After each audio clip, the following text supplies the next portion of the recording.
नमो अरिहन्ताणं नमो सिद्धाणं नमो आयर्याणं नमो उवज्जायाणं नमो लोये संवसाहुणं तीन भुवन में सा वीतराग विज्ञानता शिव स्वरूप शिव का नमः त्रयोग समारिके।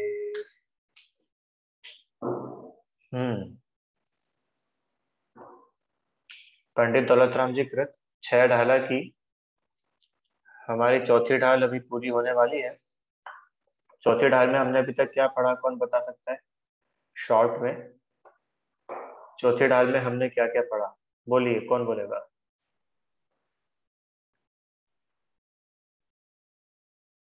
हम्म, बोलो आराम। भैया हमने पिछली क्लास में अतिथि संदेह भाग पढ़ा। क्या पढ़ा वापस? अतिथि संविभाग व्रत पढ़ा। हाँ, और इसका स्वरूप पढ़ा था। बस अतिथि संविभाग ही पढ़ा पूरी चौथी ढाल में? तो अपन ने व्रत पढ़े 12 व्रत। तो अपन ने हाँ सम्यक ज्ञान करने 12 व्रत जो समझदारी है उसको ध्यान से। ठीक है, बढ़िया। आपकी आवाज कट रही थी बहुत, पर ठीक बोला आपने जितना मुझे सुने हैं। बोलो आराध्या। हमने चौथी डाल में सम्यक ज्ञान के बारे में और सम्यक चारित्र का थोड़े से बारे में समझा। अच्छी बात है, बढ़िया। सबसे पहले अपने चौथी डाल में सम्यक ज्ञान का स्वरूप समझा है ना। नहीं तो इतने दिन से सम्यक चरित्र पढ़ते पढ़ते आप लोग ये मत भूल जाना कि सम्यक ज्ञान भी अपन पढ़ चुके हैं। ठीक है ध्रुव? सबसे पहले चौथी डाल में हमने सम्यक ज्ञान पढ़ा, तीसरी डाल में सम्यक दर्शन था, चौथी में सम्यक ज्ञान का स्वरूप पढ़ा शुरू के 9 छंद में लगभग। फिर सम्यक चरित्र का स्वरूप समझा हमने, है ना। और सम्यक चरित्र के स्वरूप में जो श्रावक है, वो श्रावक किस प्रकार सम्यक चरित्र का पालन करता है, श्रावक के व्रत क्या क्या होते हैं। तो वो हमने 12 व्रत पढ़े थे श्रावक के, है ना। गुण व्रत, अणुव्रत, गुण व्रत और शिक्षा व्रत। 5 अणुव्रत, 3 गुण व्रत और 4 शिक्षा व्रत, ऐसे 12 प्रकार के व्रत हमने पढ़े थे। ठीक है, एक शॉर्ट रिवीजन अपन कर लेते हैं इन सबका,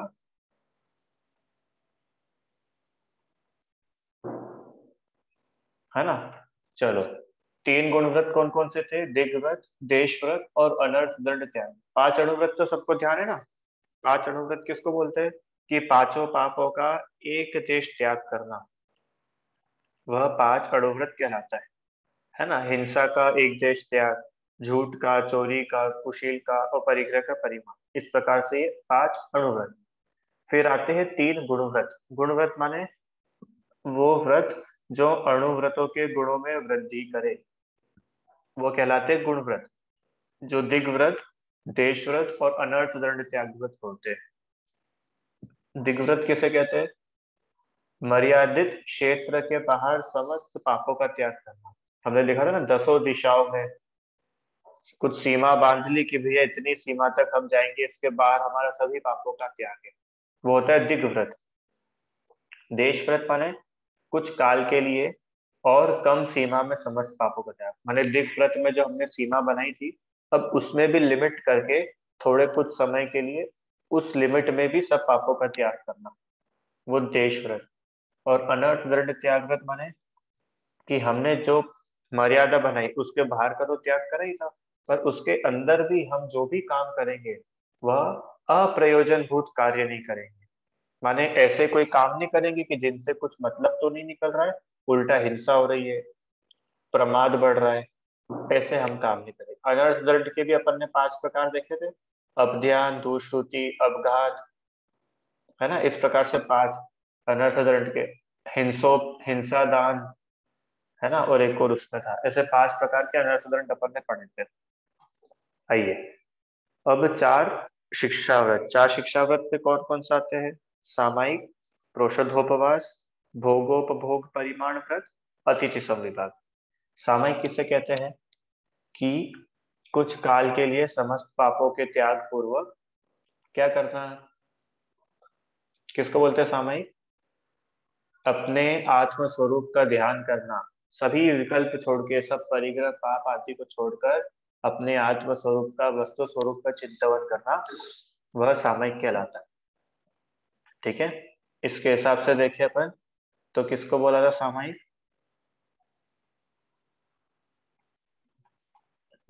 धरि उर समता भाव सदा सामायिक करिए।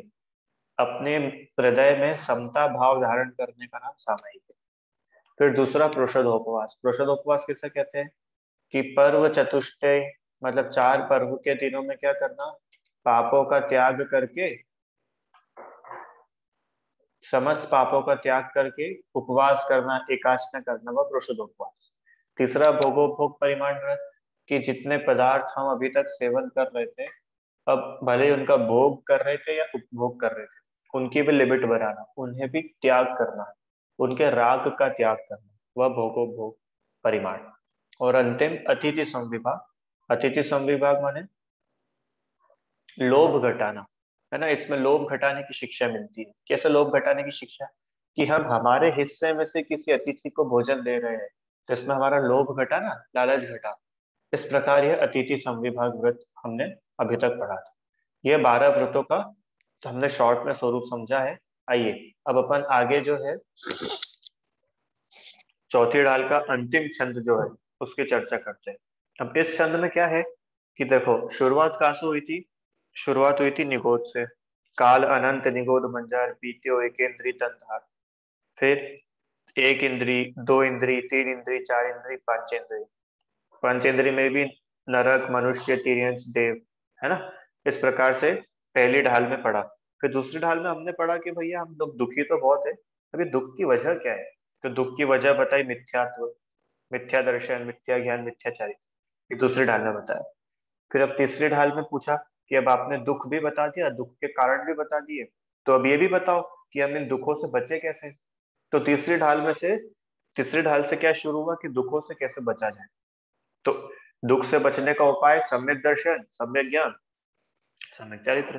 तो तीसरी ढाल में सम्यक दर्शन का वर्णन करा। सम्यक दर्शन किसको बोलते हैं? सम्यक दर्शन के 8 दोष होते हैं, 8 गुण होते हैं, 25 दोष होते हैं, है ना। 8 मद, 3 मूर्ता, 6 अनायतन, ऐसे अपन ने ये सब पढ़ा था। सम्यक दर्शन के 8 गुण: निशंकित, निकांक्षित, निर्विचिकित्सा, अमूढ़ दृष्टि, उपगुहन, स्थितिकरण, वात्सल्य, प्रभाव, है ना। ये तीसरी ढाल में अपन सम्यक दर्शन का डिटेल पढ़ के आए। फिर ये हुआ सम्यक दर्शन। अब हुआ सम्यक ज्ञान। तो चौथी ढाल में हमने शुरुआत में सम्यक ज्ञान पढ़ा। किसको बोलते हैं सम्यक ज्ञान? हाँ, सम्यक ज्ञान किसको बोलते हैं? आप रूप को जान पनो सो सम्यक ज्ञान कहलाए। अपनी आत्मा के स्वरूप को जानना वही सम्यक ज्ञान है ना। वस्तु स्वरूप का सही ज्ञान होना, मैं जीव हूं इसका ज्ञान होना, वह सम्यक ज्ञान है, सच्चा ज्ञान है। अब तीसरा सम्यक चारित्र। तो देखो, सम्यक दर्शन और सम्यक ज्ञान तो सभी के लिए एक जैसा है, उसमें कोई डिफरेंस नहीं है। पर जो सम्यक चारित्र है उसमें डिफरेंस आता है। मुनिराज का सम्यक चारित्र अलग है, श्रावक का सम्यक चारित्र अलग है। तो चौथी ढाल में श्रावक, क्योंकि अभी तो श्रावक ही है ना, तो श्रावक के लिए सम्यक चारित्र कैसे होता है, श्रावक कैसे व्रतों का पालन करता है, श्रावक के लिए घर में रहते हुए ही भी वो कैसे कैसे व्रतों को धारण कर सकता है, उसकी चर्चा हमने पढ़ी हुई। उसमें 12 व्रतों की बात है। अब ये श्रावक अपनी जो लाइफ है, मनुष्य जीवन है, ये अपने व्रत पूर्वक बिता रहा है। अब बोला उन्होंने कि अब आपको क्या करना है, कि क्या करना है, कि ये जितने भी व्रत आप पालन कर रहे हो ना, इन व्रतों में दोष मत लगाना।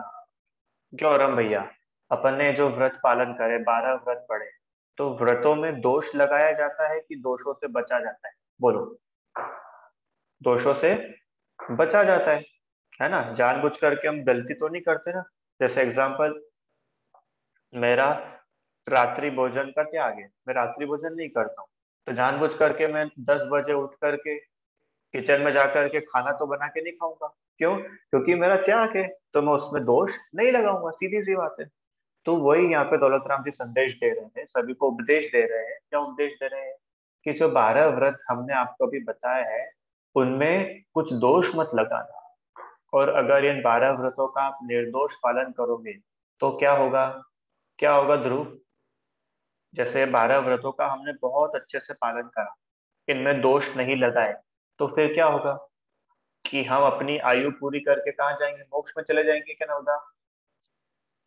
मोक्ष कि नहीं? मोक्ष तो नहीं होगा, मोक्ष तो मुनि बने बिना नहीं होता है।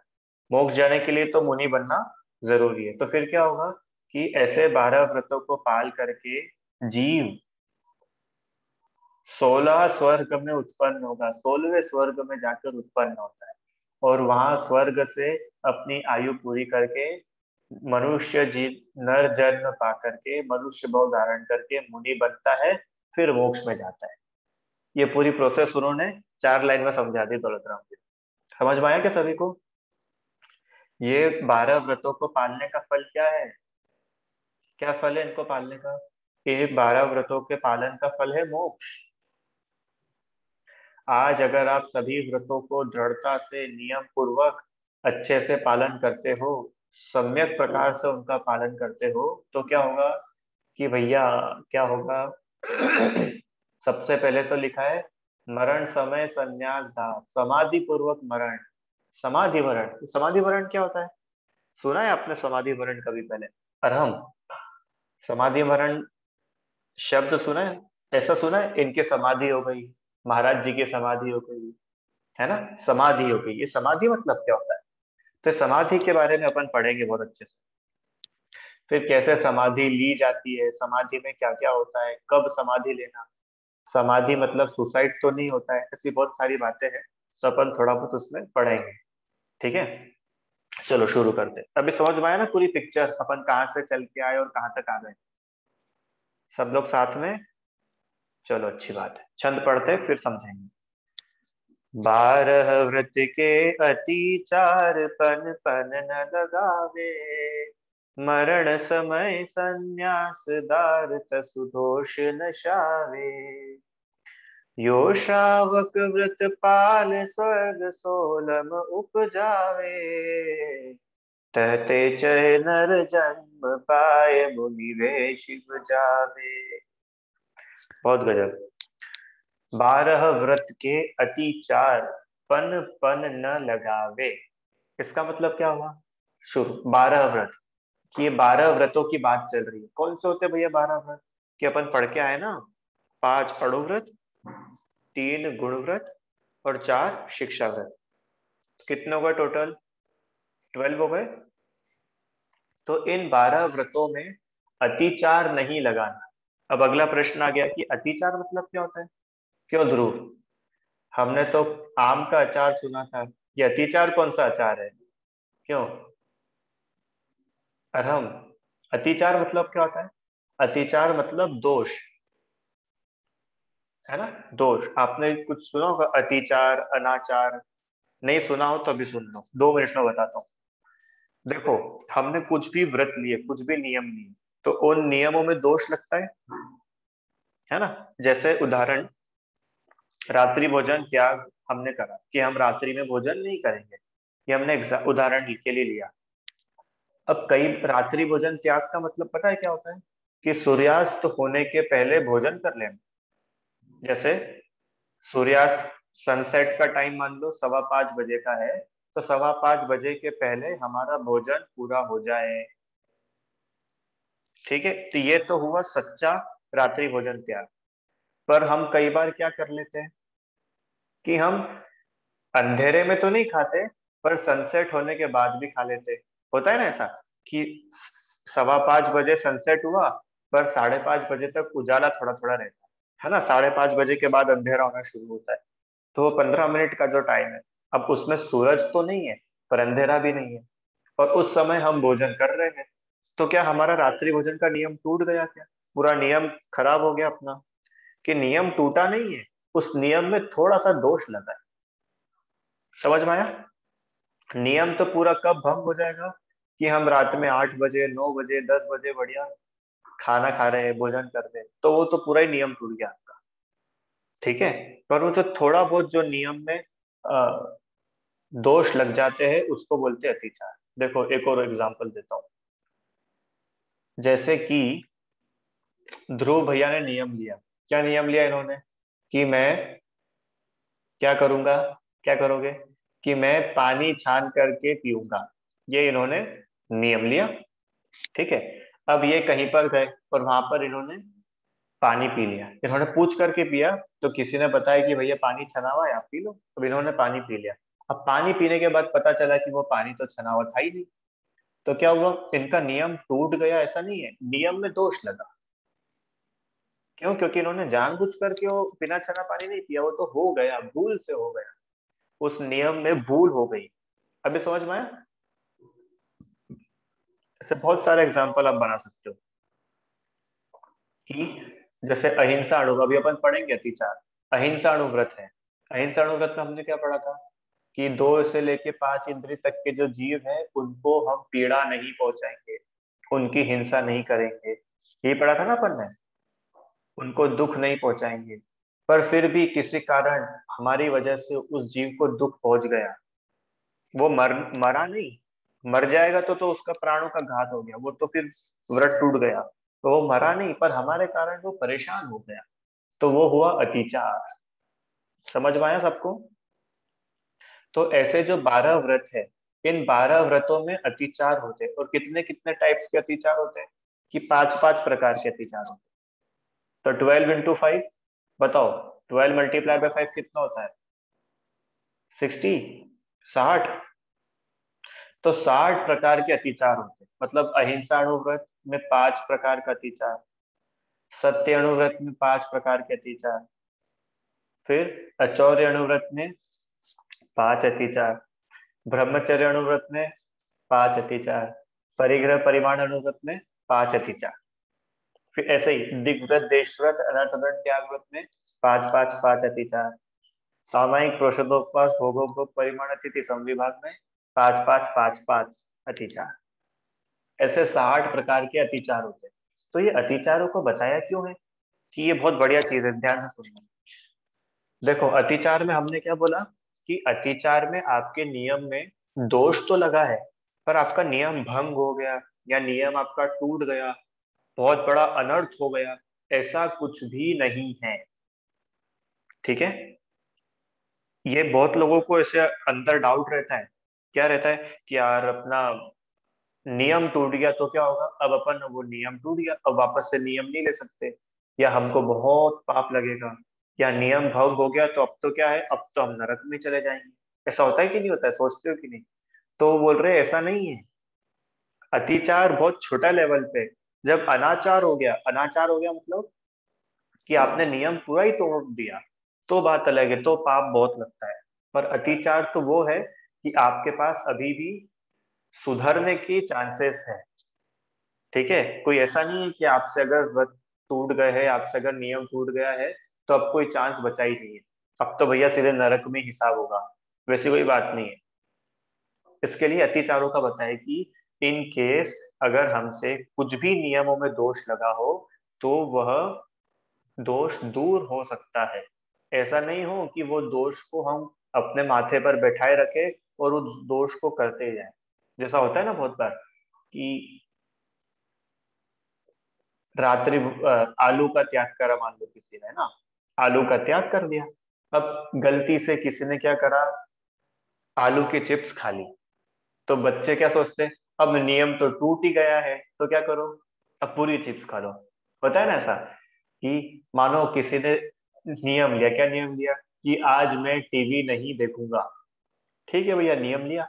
अब क्या हुआ कि वो बाहर हॉल में से अपने रूम में जा रहे थे, इतने में टीवी पे नजर चली गई। ठीक है। अब क्या हुआ, अब टीवी पे नजर चली गई है, चलो आधे घंटे बैठ करके वर्ल्ड कप देख ही लेते हैं। तो ये अनाचार हो गया। वो नजर चली गई थी तो वो तो थोड़ा सा ही दोष था, उससे तो तुम बाद में बच सकते थे, छूट सकते थे। पर अनाचार मतलब कि अब तुम जानबूझ करके वो पाप करने लगे। ठीक है। तो वो अनाचार तो महापाप रूप है। पर ये अतिचार जो है, अतिचार में सुधरने की या वापस से स्थित होने की, स्थितिकरण के चांसेस बने रहते हैं। ऐसा समझना। देखो अपन, मैं आपको अहिंसा अणुव्रत के 5 जो अतिचार है उनके बारे में बताता हूँ। रत्नाकरण श्रवकाचार में आप सभी का देख सकते हो। चलो पढ़ते हैं। स्थूल अहिंसा का स्थूल हिंसा का त्याग नामक अहिंसाणुव्रत के 5 अतिचार है जो गृहस्थ के त्यागने योग्य है। देखो इसमें गजब की बात क्या है, जो 5 अतिचार है, तो दौलत राम जी ने क्या बोला कि उन पांचों अतिचारों की आपको छूट है, ऐसा बोला है क्या? क्यों ना होता, ये 5 अतिचार को आपको छूट है ऐसा नहीं, इन पांचों अतिचार का भी त्याग करो। पन पन न लगावे, ऐसे अतिचार भी मत लगाओ। यूं मत समझना कि चलो अनाचार तो बहुत बड़ा होता है, पर अतिचार तो छोटा सा होता है, तो अपन वो तो कर ही सकते हैं। अरे वो नहीं कर सकते, गलत तो गलत ही होता है। तो इसलिए उन्होंने बोला कि जो 5 अतिचार है इनको न लगाओ, ये पांचों अतिचार नहीं करो, नहीं करना। तो ऐसे अहिंसा अणुव्रत के अतिचार पढ़ते हैं। 5 अतिचार कौन कौन से हैं? छेदन, अर्थात अन्य मनुष्य तिर्यंचों के कान, नाक, ओंठ आदि अंगों का छेदना वह छेदन नाम का अतिचार है।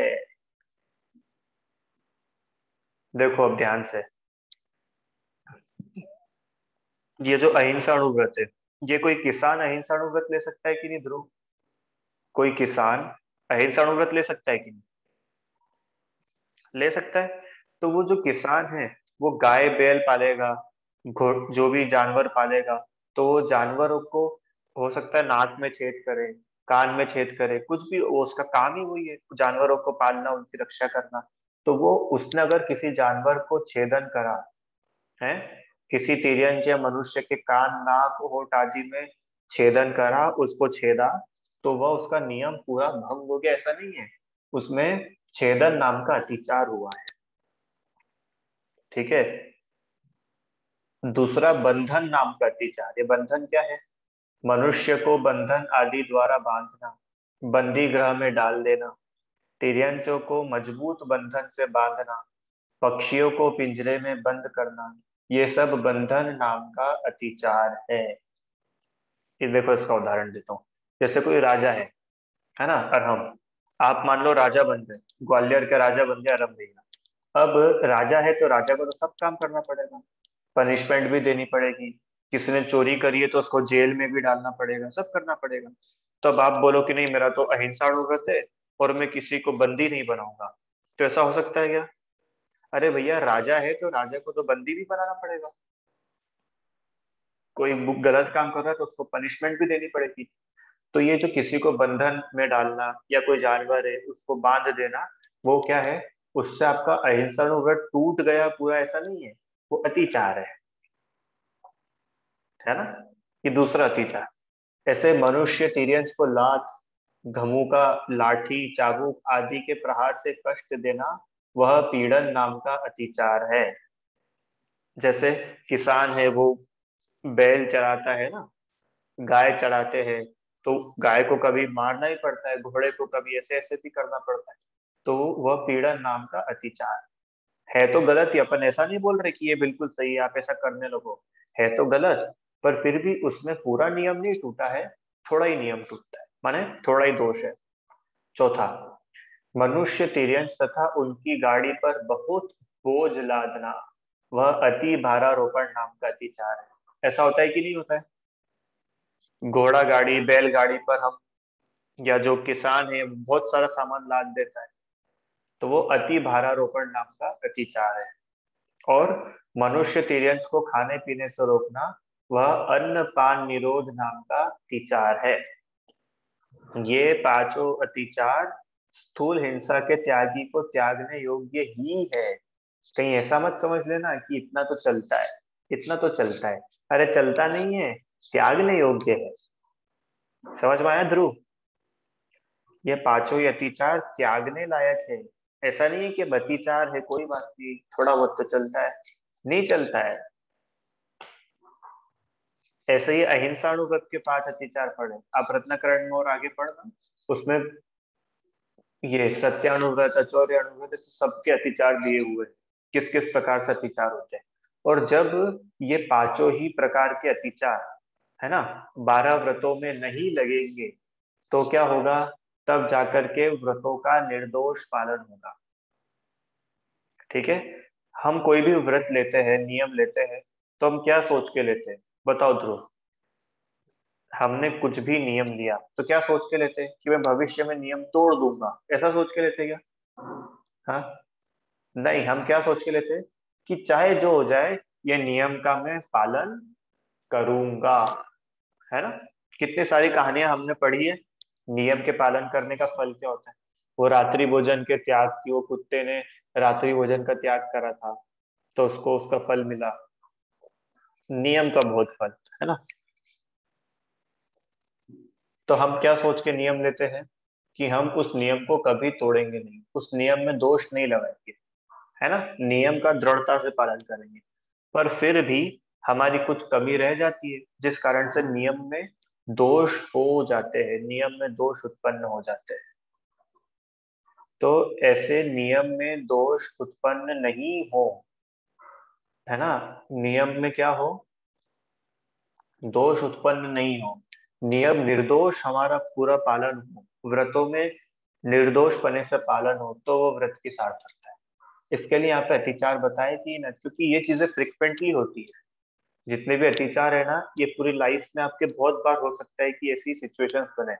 इसलिए उन्होंने पहले ही बता दिया है कि इस टाइप के अतिचार होते हैं जिनसे श्रावक को बचना चाहिए। ठीक है, ऐसा समझना।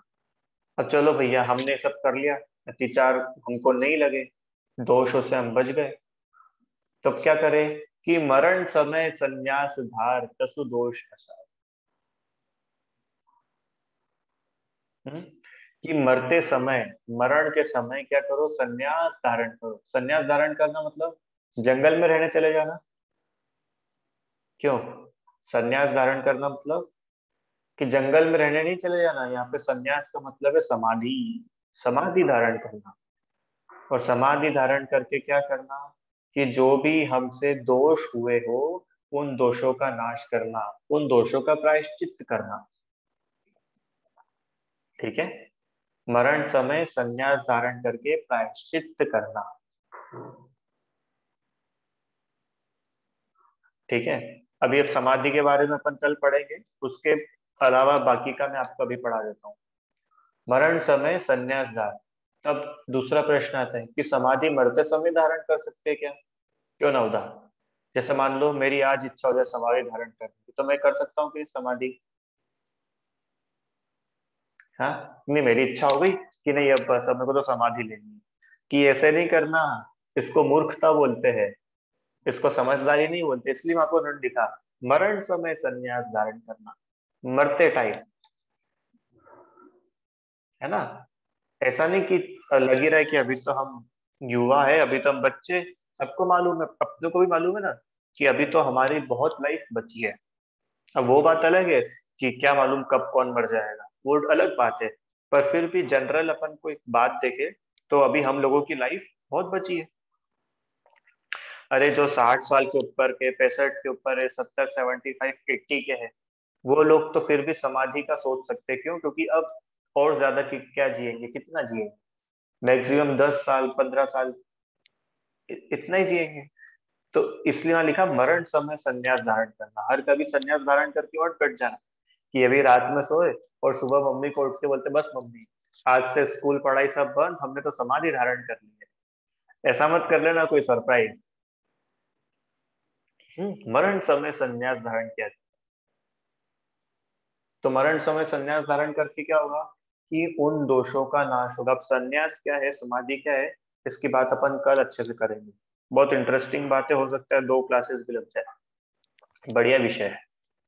ठीक है, संन्यास धारण करा, समाधि ले ली, तो क्या होगा कि अपनी आयु पूरी करके वह जीव स्वर्ग में उत्पन्न होगा।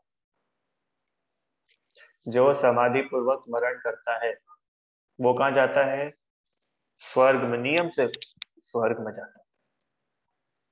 ठीक है, तो ऐसे श्रावक के व्रत पालन करके वह जीव 16वें स्वर्ग में उत्पन्न होता है। 16वां स्वर्ग मतलब बहुत उच्च क्वालिटी का जो ऊंचा स्वर्ग है, वहां पर वह उत्पन्न होता है। और फिर उस 16वें स्वर्ग से अपनी आयु पूरी करके वहां से चय होकर वहां से निकल करके कहाँ आता है, नर जन्म, वापस से मनुष्य जन्म धारण करता है। और नर लिखा है यहाँ पर, नर मतलब पुरुष बनता है। देखो अभी तक जो अणुव्रत की बात थी ना, इसमें हो भी सकता है कि कोई स्त्री भी हो, कोई महिला भी हो, कोई लड़की भी हो, है ना। और स्त्री मोक्ष जा सकती है क्या, ध्रुव?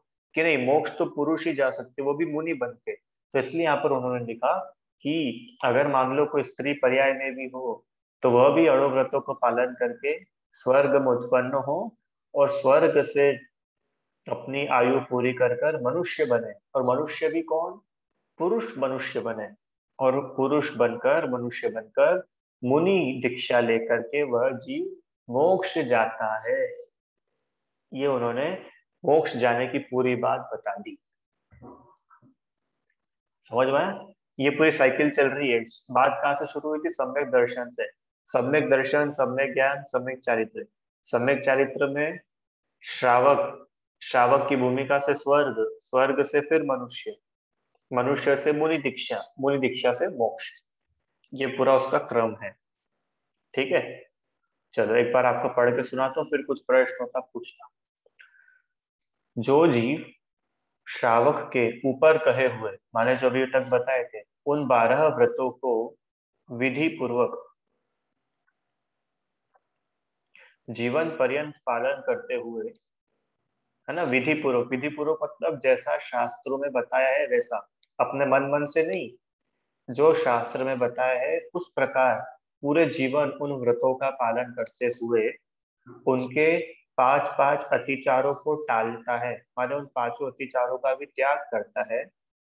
और मृत्यु काल में, मरते समय, पूर्वोपार्जित दोषों का नाश करने के लिए, पूर्वोपार्जित मतलब जो पूर्व में, जो पास्ट में उसने कुछ भी पाप करे हो, पास्ट में उसने जो भी दोष करे हो, उनका नाश करने के लिए विधि पूर्वक, ओहो गजब का शब्द है ये, विधि पूर्वक, विधि पूर्वक समाधि मरण या संलेखना धारण करता है। ये विधि पूर्वक क्या होता है, तो कल आपको बताऊंगा। समाधि धारण करने की भी प्रोसेस होती है, इसकी विधि होती है। ऐसा नहीं कि हमारी जब इच्छा हो, जैसे इच्छा हो, आज से मेरा चारों प्रकार के आहार का त्याग, अब ना मैं पानी पीऊंगा, ना मैं दूध पीऊंगा, ना मैं छाछ पीऊंगा, ना रोटी खाऊंगा, ना कुछ भी खाऊंगा, तो इसका नाम समाधि नहीं है, इसका नाम तो अनशन आंदोलन है। ठीक है, समाधि बहुत अलग होती है, बहुत सुंदर है। समाधि के बारे में अपन पढ़ेंगे कल। इसके बारे में बहुत लोगों को भ्रम रहता है कि समाधि मतलब बस खाना पीना छोड़ दो, अपने शरीर को दुबला कर लो और मर जाओ। ये समाधि नहीं होती है, समझेंगे अपन, है ना। तो ऐसे समाधि धारण करके उसके पांच अतिचारों को भी दूर करता है, और आयु पूर्ण होने पर मृत्यु प्राप्त करके 16वें स्वर्ग तक उत्पन्न होता है। ये नियम है, क्या नियम है, कि अगर कोई मनुष्य, सुनना ध्यान से, अगर कोई मनुष्य मर करके देव बनता है, तो वह सिर्फ 16वें स्वर्ग तक ही जा सकता है। नियम है मनुष्यों के लिए, मनुष्य उसके ऊपर नहीं जाएगा। सॉरी, मनुष्य माने जिसने दीक्षा नहीं ली हो, गृहस्थ, श्रावक। मुनिराज हो तो मुनिराज तो आगे तक जाएंगे। अपन ने पढ़ा था ना, अंतिम ग्रीवक लोकी हट पाई अनंत विद्यापद, मुनिव्रत धार अनंत बार ग्रीवक उपजायो। तो मुनि दीक्षा लेकर के तो जीव वहां तक भी जा सकता है, पर जो श्रावक है, श्रावक 16वें स्वर्ग तक जाता है। अब उसमें कहीं भी जा सकता है, पहला, दूसरा, तीसरा, चौथा, पांचवा, छठा, 10वां, 12वां, 16वां, कहीं। तो ऐसे 16वें स्वर्ग तक श्रावक जो है वहां उत्पन्न हो सकता है। फिर अपनी देव आयु पूर्ण होने पर पुनः मनुष्य भव पाकर मुनि पद धारण करके मोक्ष प्राप्त करता है। ठीक है, ये जो लिखा है ना यहाँ तक, ये मनुष्य भव पाकर मुनि व्रत धारण करके मोक्ष प्राप्त करता है, ये पांचवी और छठी ढाल है। तीन, तीन पदों में दो ढालों के बारे में बता दिया। और अगर अपन छंद पर जाए तो नर जन्म पाए मुनि वे शिव जावे, माने जो लिखा है ना मुनि, इतने में पांचवी और छठी ढाल हो गई। या इतना बोल दो, नर जन्म पाए और मुनि, दो शब्दों में दौलत राम जी ने दो ढाल पूरी कर दी। अब कैसे नर जन्म पाकर के मुनि कैसे बनेंगे, वो पांचवी ढाल में बताएंगे। और मुनि बनने के बाद क्या करेंगे जिससे मोक्ष हो जाएगा, वो छठी ढाल में बताएंगे। ठीक है, ये इसका वो क्रम है। चलो आगे। श्रावक को मरते समय क्या करना चाहिए? हॉस्पिटल चले जाना चाहिए कि सुनो, मरण के समय प्रीति पूर्वक, ये गजब का शब्द है, प्रीति पूर्वक। प्रीति पूर्वक मतलब खुद की इच्छा हो, ऐसा नहीं हो कि जबरदस्ती संन्यास ले लिया। खुद की इच्छा से प्रीति पूर्वक बहुत उत्साह से समाधि संलेखना धारण करना चाहिए, है ना। संलेखना किसे कहते हैं ये कल अपन पढ़ेंगे, कब धारण की जाती है ये भी अपन कल पढ़ेंगे। हाँ, 12 व्रतों का पालन करने वाला श्रावक मरकर 16वें स्वर्ग तक उत्पन्न होता है, ये अपन पढ़ चुके हैं। अच्छा, 16 स्वर्ग कैसे होते हैं आप लोग को मालूम? आपने स्वर्ग, तीन लोक का डायग्राम देखा है? तीन लोक के उसमें जो ऊपर का जो स्वर्ग है, उसमें जहां से ये मध्य लोक खत्म हुआ स्वर्ग शुरू हुआ, पहला दूसरा तीसरा चौथा ऐसे लाइन से 16 स्वर्ग होते हैं। ठीक है, इस प्रकार से मतलब पहला दूसरा तीसरा चौथा पांचवा ऐसे करके 16 स्वर्ग तक उत्पन्न होता है। फिर सम्यक चरित्र की भूमिका में रहने वाले वह जो श्रावक है, वह स्वर्ग में देव पद प्राप्त करता है। और धर्म का फल संसार की गति नहीं है, पर संवर निर्जरा शुद्ध भाव है धर्म की पूर्णता व मोक्ष है। अब कोई यहाँ पे प्रश्न कर सकता है कि उसने तो इतना धर्म का पालन करा, फिर भी वो तो संसार में ही रहा, उसको मोक्ष तो हुआ ही नहीं। कि सुनो सुनो, अभी संवर निर्जरा नहीं हुई थी, और संवर निर्जरा के बिना मोक्ष कैसे होगा? इसलिए स्वर्ग में जाकर के वह जो देव है, वह मनुष्य बनकर फिर कर्मों की संवर निर्जरा करके मोक्ष की प्राप्ति करता है। इस प्रकार से हमने चौथी ढाल का ये अंतिम छंद पूरा करा। संलेखना का स्वरूप क्या है उसकी चर्चा अपन कल कक्षा में करेंगे। अभी जिनवाणी स्तुति। निज निधि निज में बताई यह अनंत उपकार है, उसके लिए जिन वाणी माँ को वंदना शत बार है।